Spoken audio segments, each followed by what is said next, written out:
Hi everyone, कैसे हैं आप सभी लोग। I hope you are doing great. और आज की इस वीडियो में हम लोग बात करने वाले हैं कि कौन सा लैपटॉप आपको खरीदना चाहिए, चाहे आप एक रिसर्च स्टूडेंट हो, चाहे आप फर्स्ट ईयर में शुरुआत कर रहे हो और कंफ्यूज्ड हैं कि किस प्राइस रेंज में 30,000 से लेके 1 लाख रुपए तक का एक लैपटॉप मैं खरीदूं जो मेरे आने वाले कॉलेज लाइफ में 3-4 साल प्रोडक्टिविटी में मेरा सपोर्ट करे, एफिशिएंट रहे, हल्का रहे, बैटरी लाइफ चले, एंटरटेनमेंट भी हो जाए। बेसिकली एक ऑल राउंडर लैपटॉप जो आपकी प्रोडक्टिविटी को मैक्सिमाइज कर सके। तो उनमें से कुछ लिस्ट्स की हम बात करेंगे अलग अलग प्राइस रेंज में। लेकिन शुरुआत करते हैं सबसे पहले एक कहानी से, और कहानी है मेरी। जब मैं आइजर में गया था तो पहले साल में मेरे पास दुनिया का सबसे खराब लैपटॉप में से एक लैपटॉप था उस टाइम पे। ना उसमें बैकलिट कीबोर्ड था, ना उसकी कोई 4K डिस्प्ले थी। It use to do the job just fine. मैं उसमें सिर्फ बेसिक काम कर पाता था, लेटेक में कुछ मेरे को टाइप करना है वो हो जाता था, थोड़ा बहुत एंटरटेनमेंट करके यूट्यूब वगैरह उसमें चल जाता था। प्रॉब्लम वॉज उसका प्रोसेसर बहुत स्लो था, और मैंने ठीक से इन्वेस्टमेंट की तरह उसको नहीं खरीदा था। मैंने उसको एज अ लग्जरी प्रोडक्ट खरीदा कि चलो मेरा काम चल जाएगा। तो उस माइंडसेट से थोड़ा हट के एज अ स्टूडेंट आपको एक ऐसा लैपटॉप खरीदना है जो आने वाले 4 साल 3 साल आपको सपोर्ट करे, आपकी प्रोडक्टिविटी में काम आए। आप अगर कोई स्किल सीखना चाहते हैं, कोडिंग करना चाहते हैं, या वीडियोस एडिट करना चाहते हैं, या कोई भी 3D डिज़ाइन, ब्लेंडर वगैरह जैसे सॉफ्टवेयर्स अगर आप यूज़ करना चाहते हैं, तो उनमें भी वो लैपटॉप आपका ठीक से चल जाए और बजट रेंज में आपके अच्छे से आ जाए। कोई भी लैपटॉप खरीदने से पहले कुछ स्पेसिफिकेशंस पे आपको ध्यान देना होता है, और वो स्पेसिफिकेशंस में आप सबसे इम्पॉर्टेंट चीज़ों में से एक है उसमें किस तरह का स्टोरेज है, क्या SSD है, HDD है, किस तरह का प्रोसेसर है। अब प्रोसेसर में अगर i5 है या i7 है, इसमें भी अलग अलग टाइप के होते हैं। U type processor, P type processor, H type processor, कौन सा बेस्ट है, कौन सा प्राइस रेंज में आ रहा है। कई बार P टाइप प्रोसेसर महंगे होते हैं, H टाइप प्रोसेसर सस्ते होते हैं, U टाइप प्रोसेसर सबसे सस्ते होते हैं। लेकिन i5 से बेटर कई बार i7 नहीं होता है U और P के कंपैरिजन में। तो आप कौन सा खरीदें, ये सब चीज़ों का ध्यान रखना भी ज़रूरी होता है। इसके अलावा एक डिफाइनिंग फैक्टर ये होता है, क्या वो प्री लोडेड आता है माइक्रोसॉफ्ट के ऑफिस के साथ। नहीं है तो क्या आप गूगल डॉक्स यूज़ करना जानते हैं या नहीं जानते हैं, ये एक इम्पॉर्टेंट चीज़ होगी। रैम कौन सी है, DDR5 रैम है, DDR4 रैम है, समझ रहे हो, रैम एक्सपैंडेबल है भी कि नहीं, राइट। उसकी सर्विसेबिलिटी कितनी है, मतलब अगर आपने कोई MSI फॉर एग्जांपल कंपनी का लैपटॉप खरीद लिया, अब आपके शहर में उसका कोई सर्विस सेंटर ही नहीं है, तो आप उस लैपटॉप का अगर ख़राब हो जाएगा तो आपको फिर परेशानी होगी, आपकी लाइफ में दिक्कतें आएंगी, आप अपना काम नहीं कर पाओगे। तो आप तो नहीं चाहते ना ऐसा कोई लैपटॉप खरीदना। तो बेटर होता है कि आप वो पॉपुलर ब्रांड्स का लैपटॉप खरीदें, पॉपुलर इन द सेंस कि जिनके सर्विस सेंटर आपके शहर में हो या आपके घर के आसपास कहीं पर हो, और एज अ फीडबैक आपको लोगों ने बता रखा हो कि इसकी सर्विस अच्छी है ग्लोबली। तो उस कंपनीज के कुछ लैपटॉप के ही रिकमेंडेशन मैं दूंगा। मैं ऐसे लैपटॉप नहीं बताऊंगा, हुआई फॉर एग्जांपल, ऑनर हो गया, जिनके सर्विस सेंटर्स इंडिया में अनफॉर्चुनेटली इतने वेल इस्टेब्लिश्ड नहीं हैं। तो अलग अलग प्राइस रेंज होती है, 35,000 से लेके 40,000, 50,000 से लेके 80,000, 1 लाख प्लस। तो हम धीरे धीरे करके सारे सेक्शंस को कवर करेंगे, कुछ कुछ एग्जांपल्स की भी बात करेंगे। लेकिन सबसे पहले ये जान लीजिए, कई जो मिसकंसेप्शंस हैं आपके, आपको लैपटॉप खरीदते टाइम उसको साइड में हटाना पड़ेगा। आपका माइंडसेट आपको थोड़ा ठीक करना पड़ेगा। आप थोड़ा ये सोच लीजिए कि आपके बजट को आप फ्लेक्सिबल रखिए। अगर आप 35,000 तक का लैपटॉप खरीदने की सोच रहे हैं तो एटलीस्ट 45,000 तक का बजट रखिए ही रखिए, क्योंकि ज़रूरी नहीं कि 35,000 में आपको ऐसा एक लैपटॉप मिल जाए जो आप आगे जाके यूज़ कर सके। So I would recommend you very don't strictly follow your budget, you keep it a little flexible, क्योंकि वही है ना, 5-6 साल का इन्वेस्टमेंट की तरह आप उसको देख रहे हो। तो चलिए भाई, लिस्ट शुरुआत करते हैं विदाउट फर्दर अडू। थोड़ा लंबा इंट्रो हो गया सॉरी फॉर दैट। तो सबसे पहला जो लैपटॉप हमारी इस कैटेगरी में आता है, जो 35 से 45 की बीच की रेंज में, 30 टू 35 45 की रेंज में है, वो Asus VivoBook सीरीज़ का लैपटॉप है। अच्छी बात यही है इस सीरीज़ की कि ये थोड़ी सी इकोनॉमिकल और सर्विसेबल सीरीज़ है। Asus के काफ़ी सारे सर्विस सेंटर्स इंडिया में पहले से ही हैं, और फीडबैक भी Asus का अच्छा रहता है। मेरे पास भी Asus का ही पहला लैपटॉप था जो मैंने यूज़ किया जीवन में, और मेरे हिसाब से as a laptop it was not good, but as a company मुझे सर्विस अच्छी मिली। मेरे लैपटॉप का मदरबोर्ड करप्ट हो गया था, तो वारंटी के अंदर था, तो बिना किसी हैसल के वो ठीक हो गया। मुझे रैम एक्सपैंड करानी थी तो मेरे सर्विस चार्जेस लगे, एक्सपेंशन में मुझे कम चार्जेस पे करने पड़े। तो उस केस में I like the overall service, तो आप ले सकते हैं अगर आपको एक एसोस ब्रांड का लैपटॉप चाहिए। अब उसकी स्पेसिफिकेशंस कुछ यहाँ पर आप देख रहे होंगे आपकी स्क्रीन पे, एसोस वीवो बुक सीरीज़ के। अब इसमें आप यही ध्यान रखिए कि आप कौन सा प्रोसेसर चूज़ कर रहे हैं, क्योंकि इस प्राइस सेगमेंट में आपके पास प्रोसेसर्स में ज़्यादा फ्लेक्सिबिलिटी नहीं होती। तो राइजन सीरीज़ का ले रहे हैं कि इंटेल सीरीज़ का ले रहे हैं, be little careful about that कि राइजन 3 आप ना प्रेफर करें, राइजन 5 के आसपास की सीरीज़ देखो। या आप अगर i3 में ले रहे हो तो ट्राई टू सी आप i3 का सर जो टाइप है उसको अवॉइड करें, सिंपली फॉर द फैक्ट कि वो जो यूटिलिटी वाले जो लैपटॉप्स होते हैं ना, they don't give you the best performance, they will do the most basic task. Normally आपको इंटरनेट पे कुछ वीडियो देखना है, मूवी देखनी है, या आपको मतलब टाइपिंग करना है कुछ नोट्स का, एक्सेल शीट वगैरह यूज़ करना है, मल्टीटास्किंग थोड़ा बहुत करते हो, तो यूटिलिटी वाले लैपटॉप्स मोस्टली वही देंगे। बहुत अच्छा बैटरी बैकअप तो नहीं होता है, but better than H&P series का जो प्रोसेसर होता है उससे तो इनका थोड़ा ठीक ठाक ही बैटरी बैकअप होता है, सिंपली फॉर द फैक्ट कि ये प्रोसेसर में ओवरऑल कोर्स थोड़े कम होते हैं मल्टीटास्किंग के लिए। तो आप इस सीरीज़ में बस यही चीज़ का ध्यान रखें कि आप किस प्रोसेसर पे जा रहे हैं, क्योंकि एक चीज़ लोग सोचते हैं ना कि मैंने अगर i3 सीरीज़ का ले लिया और 16 GB रैम का लैपटॉप ले लिया तो मेरा काम चल जाएगा। It won't necessarily go hand in hand, क्योंकि रैम और processor both work together, right? They are like driver and car. Driver कितना ही अच्छा हो, कार अगर ख़राब है तो कितना ही चलाएगा, राइट? तो उस केस में थोड़ा सा ध्यान रखिएगा while you are buying this.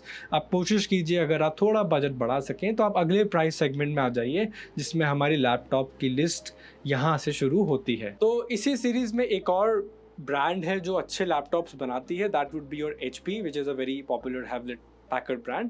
तो इसके लैपटॉप्स में अच्छी बात यह है कि दे आर रिलायबल। ऑलमोस्ट सारे ही office going people they know they have used HP laptops. और अच्छी बात यह है कि कई बार HP के जो ऑफर्स या ये सब आ रहे होते हैं उस केस में आपको थोड़े महंगे वाले लैपटॉप्स जो थोड़े ऊपर प्राइस रेंज में आते हैं, जिनमें थोड़े ज़्यादा फीचर्स हैं, जैसे बैकलिट कीबोर्ड हो गया, डिस्प्ले 4K, कई बार आपको 4K तो नहीं but at least full HD plus display तो आपको मिल ही जाएगी।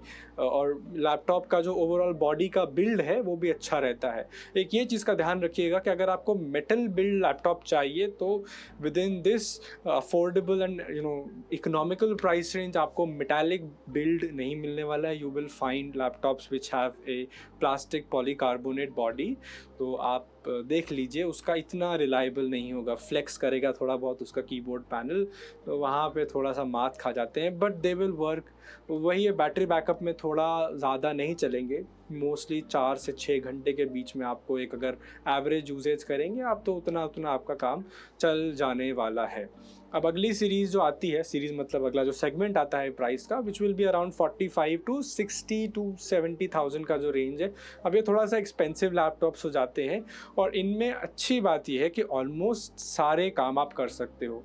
डिसेंट गेमिंग भी हो जाएगी नॉर्मल, अगर आपको टाइम पास के लिए करना है, आपको 3D डिज़ाइन के लिए कोई सॉफ्टवेयर यूज़ करना है, ब्लेंडर हो गया या कैड यूज़ करना है, आप अपना डे टू डे टास्क हैं, कुछ भी आपको परफॉर्मेंस वाइज काम करना है वो भी आपका हो जाएगा। मल्टीटास्किंग में भी आपका अच्छा खासा आप कर सकते हैं। अब एक अच्छी बात ये है कि एप्पल का जो मैकबुक M1 सीरीज़ है, सबसे पुराना जो पॉपुलर लैपटॉप है एप्पल का, that has come into this price segment of 70 to 60,000 और स्टूडेंट डिस्काउंट के साथ में आपको ये इसमें मिल जाएगा। The only issue is M1 series अब पुरानी हो गई है, it was one of the earliest series, तो उस केस में आप इसको अवॉइड करना चाहते हैं, but this will easily last you 2 to 3 years of usages without much difficulty, क्योंकि battery backup will not only be great, the overall Apple environment is good. मतलब बस यही होता है कि लोग थोड़ा सा यूज तो नहीं होते, बचपन से हम सभी ने विंडोज़ चलाया होता है, मैंने भी विंडोज़ ही यूज़ किया था। I only got a MacBook recently 6-7 महीने पहले। तो मतलब मुझे इतनी दिक्कत नहीं हुई थी क्योंकि मैं थोड़ा बहुत देख चुका हूँ। But I would tell you, अगर आप चाहते हैं कि आप मैकबुक एक्सपीरियंस करें, क्योंकि उसमें ऑलमोस्ट आपके सारे ही काम हो जाते हैं। डिस्प्लेस फैंटास्टिक, बैकलाइट कीबोर्ड भी होता है, बिल्ड क्वालिटी में मेटल होता है और एसएसडी है। तो ये नहीं कि it is the best in that price range, but certainly आपका जो ओवरऑल एस्थेटिक एक्सपीरियंस रहेगा और आपका जो काम का जो है वो सब उसमें हो जाएगा easily. At least for student life you can do most of the things. Yes, graphic extensive जो ज़्यादा काम होते हैं, अगर आपको वीडियो एडिटिंग करनी है 4K वगैरह में, unfortunately that you can not do, that processor is not that strong. But ultimately आप मोस्टली अपने स्टूडेंट लाइफ के जो डेली यूजेज वाले काम है that you can do. Now coming to the genuine laptops जो इस सीरीज में आते हैं, which will include MSI is one. But MSI के साथ प्रॉब्लम यही आता है, ओवरऑल वो लैपटॉप गेमिंग लैपटॉप होगा, हैवी होगा, एक्सटेंसिव होगा, रगिड बिल्ड क्वालिटी होगा। The problem with this is only कि आपको वो सर्विस सेंटर्स इतने ईजिली नहीं मिलेंगे आपके शहर में। So with that in mind आप शायद इसको अवॉइड करना चाहते हैं। बट अगर आप गेमिंग एक्सटेंसिव लैपटॉप्स के साथ थोड़ा ज़्यादा इंगेज रहना चाहते हैं, because I will tell you there are multiple reasons. आप अगर कोई भी टेक्निकल काम कर रहे हैं, फॉर एग्जांपल रिसर्च में आपको कुछ सिमुलेशन रन करना है, राइट, आपको कोई कोड रन करना है जो बहुत ज़्यादा एक्सटेंसिव है, which requires a lot of computing power, तो वहाँ पे गेमिंग लैपटॉप्स जैसे लेनोवो का लॉक सीरीज़ हो गया, that will really help you not only with the overall experience, क्योंकि उसमें ग्राफिक कार्ड होता है, dedicated graphic card, not the integrated graphic card. तो आपके जो ग्राफिक एक्सटेंसिव, कॉम्प्यूटेशनली एक्सटेंसिव काम है वो आप आराम से कर पाओगे। तो लॉक सीरीज़ फॉर एग्जांपल हो गया, वुड बी वन, या एसोस का टफ गेमिंग सीरीज़। अब MSI वहीं पे आता है, it's a good gaming laptop but serviceability का थोड़ा प्रॉब्लम आता है, would be a good go to choice. अब मैं जब अपना पहला अपग्रेड किया था आसूस के, मेरा कौन सा लैपटॉप मुझे याद है, बट आसूस का जो लैपटॉप से मैंने अपग्रेड किया था, I got my self a think pad, और आज तक मैं उसको यूज़ करता हूँ। पूरा मेरा जो कॉम्पिटिशनली जितना भी एक्सटेंसिव काम है मैं उसी पे करता हूँ। उसमें मेरे पास i5 का U सीरीज़ का प्रोसेसर है, तब भी मुझे डिस्टिंग्विश नहीं करना आता था कि U लूँ, P लूँ, H लूँ। इसीलिए मैं इस पर थोड़ा ज़्यादा एम्फोसाइज़ कर रहा हूँ कि मैंने अच्छा खासा 70-80 हज़ार रुपये दे के एक थिंक पैड खरीदा, बट मैंने इतना अच्छा चॉइस नहीं लिया। Overall build quality is fantastic, metal body है और इंटीग्रेटेड है पूरा का पूरा सिस्टम, तो मतलब काम अच्छे से करता है। मैं डुअल बूट वगैरह में लेनोवो और विंडोज सब साथ में चला पाता हूँ, गेमिंग भी कर लेता हूँ ठीक ठाक, लारा क्रॉफ्ट का गेम चल जाता है, कोई दिक्कत नहीं है। तो उस केस में मुझे इतनी प्रॉब्लम नहीं आती। रैम भी 16 GB है, SSD वगैरह है, बैकलाइट कीबोर्ड है और उसमें मिलिट्री ग्रेड प्रोटेक्शन वगैरह सब आता है। So for me it was not that bad of a choice, but मेरे साथ प्रॉब्लम यही आई थी कि I did not fully explore उसकी computational powers due to my own restrictions. मुझे जो काम करना था उसमें हो नहीं पा रहा था। तो आप कंसिडर कर सकते हैं ThinkPad if you like the overall feel of a premium system. I would suggest कि वो एक अच्छा सिस्टम है, और मुझे भी मेरे एक सीनियर ने बताया था कि खरीद लो, अच्छा रहता है, वो भी यूज़ कर रहे थे। मैंने कहा ठीक है ले लेते हैं भाई। तो ThinkPad is a good series. तो लेनोवो के service is one of the best, I would say it comes right after Apple. अब एप्पल के साथ थोड़ा प्रॉब्लम ये होता है कि आप खर्चा बहुत हो जाता है एप्पल में, और लेनोवो में अगर आपके पास सर्विसेबिलिटी वारंटी वगैरह है तो उसमें इजीली एक्सटेंड हो जाती है। मैं तो आज तक उसकी वारंटी यूज़ कर रहा हूँ, उसको लिए हुए 4 साल हो गए हैं। मैं उसकी वारंटी हर साल एक्सटेंड करता रहता हूँ, जब तक मेरे पास वो रहेगा मैं उसकी वारंटी एक्सटेंड करता रहूँगा। दिस इज़ माई आइडिया, और ये अच्छी बात है लेनोवो के सिस्टम्स की कि आप उनकी वारंटी एक्सटेंड कर सकते हैं, आप उनका प्रीमियम सर्विस केयर ले सकते हो। तो that is a very good thing. कभी भी ख़राब हो जाता है तो मेरे को ईजिली उसकी सर्विसेज मिल जाती हैं। तो गेमिंग लैपटॉप्स आप ले सकते हो। अब अगर आपको प्रोफेशनल थिन लैपटॉप चाहिए जो आप इजीली कहीं कैरी कर सको, बैटरी बैकअप भी अच्छा हो, तो ईवो सर्टिफाइड जो लैपटॉप्स होते हैं, जिसमें आपकी योगा सीरीज़ आ गई, HP की कुछ पवेलियन सीरीज़ भी आई थिंक अभी रिसेंटली रिलीज़ हुई है, उसमें भी आपके पास ये ओवरऑल बैटरी बैकअप जिनका अच्छा होता है, जो आराम से 10 से 12 घंटे का आपको बैकअप दे देते हैं और normal daily usage, not very extensive, तो आपको शायद चार्जर लगाना पड़े, बट जो थोड़ा प्रोफेशनल दिखते हैं, थोड़ा सा स्लीक है, स्लिम है और टफ है, मतलब देयर बॉडी मेटालिक है उनका, तो उस केस में विद इन दिस 40 to 70,000 का जो प्राइस रेंज है, विद योर डिस्काउंट्स और सेल वगैरह जब आती है तो आप ले सकते हो। एंड आई वुड रेकमेंड कि आप इसी प्राइस रेंज में सेटल भी करो। Don't try to cut your budget और एक 30,000 का लैपटॉप ही खरीद लो, क्योंकि यार मेरा जो फ्रेंड टू फ्रेंड एक मैं बात बताता हूँ, अगर फ़ोन भी लेने की ज़रूरत पड़े ना तो 10,000 का फ़ोन ले लो, लेकिन लैपटॉप पे थोड़ा ज़्यादा इन्वेस्ट कर लो, ठीक है, क्योंकि लैपटॉप आप ज़्यादा यूज़ करोगे और इनफैक्ट आप उसका इस्तेमाल करके ना सिर्फ एकेडमिकली अच्छा कर सकते हो, फाइनेंशियली भी आप कुछ ना कुछ कर ही लोगे, राइट। तो as a friend, as your brother जो भी है, you try to keep this advice in mind कि थोड़ा सा यहाँ बजट पे आप फ्लेक्सिबल हो जाओ, बाकी चीज़ों पे थोड़ा कॉम्प्रोमाइज़ भले ही कर लो यार, but try to invest here nicely. बार बार आप नहीं खरीदोगे ना, फाइनेंशियली भी थोड़ा सा कंस्ट्रेंड होता है कि हम इस पे ज़्यादा खर्चा ना कर पाएँ या कुछ भी है, तो कीप दैट इन माइंड। अब आता है सबसे एक्सपेंसिव जो थोड़ा प्रीमियम रेंज आ जाती है ना, 70,000 से ऊपर के लैपटॉप्स, तो वहाँ पे one of the best would be MacBook M2 या M4। अभी रिसेंटली M4 आ गया है और उसका I think overall price comes down to 80-85,000। Credit card अगर आपके किसी फ्रेंड के पास या आपके फैमिली में किसी के पास है, यू यूज़ दैट, तो it boils down to 80,000 of price. और अच्छी बात यही है अब उसमें कि overall the laptop is very rugged, it will easily last you 5 to 10 years on a normal usage. अगर आप एप्पल केयर ले पाते हो तो ख़राब हो जाता है, तो सर्विस भी ईजिली हो जाता है, और एप्पल के सर्विस सेंटर्स ऑलमोस्ट हर जगह पे प्रेजेंट है, सर्विस भी अच्छी रहती है एप्पल की, इजीली आप कांटेक्ट कर सकते हो, एप्पल की सर्विसेज यूज़ कर सकते हो। अब रिसेंटली क्या हुआ है कि इसी प्राइस रेंज में सैमसंग जैसे ब्रांड्स के भी लैपटॉप्स आ गए हैं, so you can also try to buy those laptops.